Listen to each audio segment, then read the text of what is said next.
यहाँ पर हम और आप भारत में कितनी आसानी से बिना किसी टेंशन के फोन के ऊपर सेना है, उसके प्रोफेशनलिज्म की जितनी तारीफ की जाए उतनी कम है। एक समय पर आपको देश के पॉलिटिशियन और पॉलिटिकल पार्टीज निराश कर लेंगी, लेकिन भारतीय सेना कभी नहीं। इसलिए हम सब लकी हैं जो इस पूरे रीजन में हम भारत में रह रहे हैं, क्योंकि रीजन के बाकी देश और वहां पर रह रहे हिंदू और वहां की माइनॉरिटी आज की डेट में लग्जरी एंजॉय नहीं कर रही है। हमारे पड़ोसी देश बांग्लादेश के अंदर इस समय कई सारे स्टेक होल्डर्स आपस में लड़ने को लगे हैं। पावर स्ट्रगल ऐसा चल रहा है कि सभी पार्टीज अपना अपना फायदा ढूंढने में लगी हैं। स्टूडेंट लीडर्स इलेक्शन को डोट डिले करवाना चाहते हैं। Political parties and even Sheikh Hasina की सबसे बड़ी अपोनेंट बांग्लादेश नेशनलिस्ट पार्टी भी मांग कर रही है कि जल्दी से इलेक्शंस करवाए जाएं। वन पर एक तीसरा गुट है कट्टरपंथी संगठन और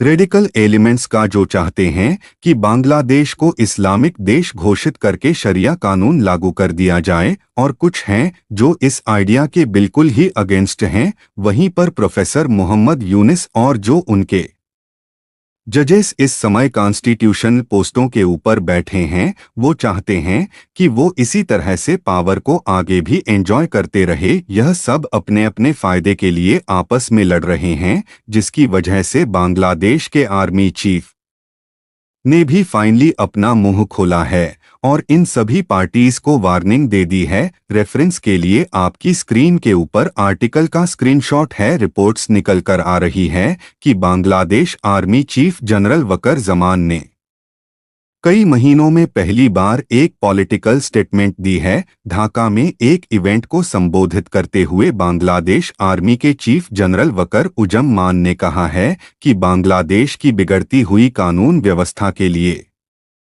बांग्लादेश के ही अंदरूनी क्लेश जिम्मेदार हैं, कोई बाहर से इनको खराब नहीं कर रहा है। बांग्लादेश आर्मी चीफ ने कहा कि देश की कानून व्यवस्था खराब होने के कुछ कारण है। पहला कारण है कि हम सब आपस में ही लड़ रहे हैं और लड़ने में व्यस्त हैं, और अगर आप जल्दी से अपने मतभेद नहीं भुलाते हैं तो इससे काफी दिक्कत पैदा होगी और देश की संप्रभुता के ऊपर खतरा आ सकता है। बांग्लादेश के पॉलिटिकल लीडर्स को मैसेज देते हुए बांग्लादेश आर्मी चीफ ने कहा कि मैं आपको वार्निंग यानी चेतावनी दे रहा हूं, जब कुछ ऊपर नीचे हो जाएगा उसके बाद यह मत कहना कि मैंने आपको अलर्ट नहीं किया था और आपको पहले आदा नहीं किया। अगर आप अपने मतभेदों को बुलाकर साथ में काम नहीं करते हैं और एक दूसरे के ऊपर आरोप लगाते रहते हैं और यह सब आगे भी ऐसे चलता रहा तो इससे देश की स्वतंत्रता खतरे में आ सकती है। बांग्लादेश आर्मी चीफ ने कहा कि उनकी वार्निंग बांग्लादेश के सभी लीडर्स को है और इसके पीछे उनका खुद का कोई भी पर्सनल एजेंडा या फिर कोई महत्वाकांक्षा नहीं है, बल्कि वह देश के हित में ऐसा कर रहे हैं और वह सिर्फ देश में शांति बहाल करना चाहते हैं।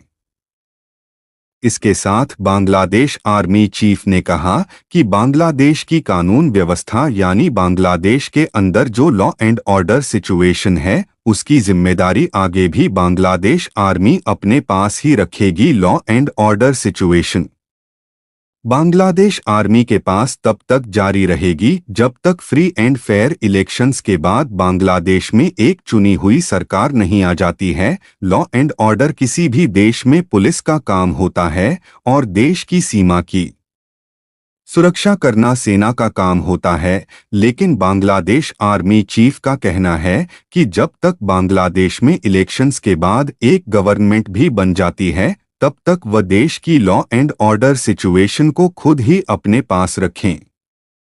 बस इसीलिए एक डिबेट शुरू हो गई है कि क्या बांग्लादेश में भी एक बार फिर से सैन तख्ता पलट हो सकता है। क्या बांग्लादेश आर्मी के chief general Waqar Uzzaman professor Mohammad Yunus को हटाकर आर्मी रूल लगा सकते हैं या फिर नहीं। हालांकि जिस स्टेट में भी वो बांग्लादेश के पॉलिटिकल लीडर्स को वार्निंग दे रहे हैं, इसी स्टेटमेंट में बांग्लादेश के आर्मी चीफ ने यह भी कहा है कि इसी साल दिसंबर महीने तक या दिसंबर के आसपास तक प्रोफेसर मोहम्मद यूस और इनकी इंटरिम गवर्नमेंट बांग्लादेश के अंदर फ्री और फेयर इलेक्शंस करवा ले ताकि जल्दी से एक नई सरकार बने और अपना काम संभाले, लेकिन दूसरी तरफ बांग्लादेश की इंटरिम गवर्नमेंट कड़ प्रोफेसर मोहम्मद यूस बांग्लादेश में इलेक्शंस को लगातार लेट करवा रहे हैं ताकि बांग्लादेश के स्टूडेंट लीडर्स जिन्होंने शेख हसीना के खिलाफ प्रोटेस्ट और आंदोलन को लीड किया था वह भी अपनी पॉलिटिकल पार्टी को लॉन्च कर सकें, उनका एक पूरा संगठन तैयार हो और उन्हें भी इलेक्शंस की तैयारी करने का प्रॉपर समय मिले, और वो स्टूडेंट लीडर्स को पूरा बैक कर रहे हैं। मगर इस बीच बांग्लादेश आर्मी चीफ की एक वार्निंग भी आ गई है। अब देखना ही होगा कि बांग्लादेश के अंदर आगे क्या होता है। क्या बांग्लादेश के अंदर वहां पर दिसंबर महीने तक चुनाव होते हैं या उससे पहले ही वहां पर सैन्य तक का पलट हो जाता है। खैर, आपको क्या लगता है कि क्या भारत को शेख हसीना को बांग्लादेश आर्मी की सिक्योरिटी में बांग्लादेश वापस भेज देना चाहिए? अगर बांग्लादेश आर्मी सिक्योरिटी प्रोवाइड करे हाँ या फिर ना, नीचे कमेंट करके अपनी राय जरूर बताएं।